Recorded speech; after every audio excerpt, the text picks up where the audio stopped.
Why do Russian families still pickle cucumbers even with modern supermarkets? The answer lies in centuries of survival science that turned simple vegetables into a lifeline against the harsh winter.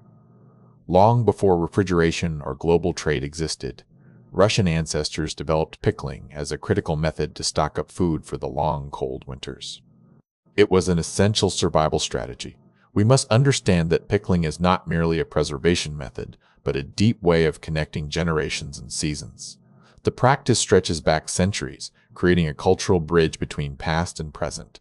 To achieve that unique character, specific salt ratios were used alongside precise vessels and added herbs.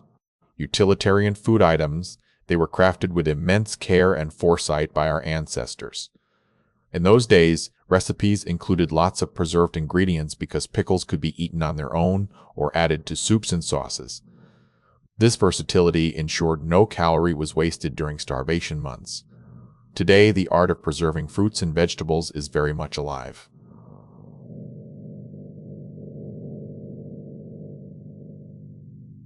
Russian families still pickle cucumbers and ferment cabbage, keeping this ancient tradition vibrant despite having access to any supermarket item.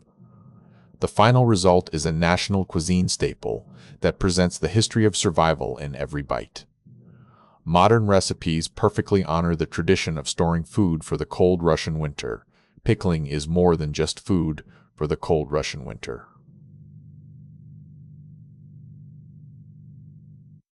Testament to human ingenuity. What other ancient preservation methods from your culture do you know? Let me know in the comments below.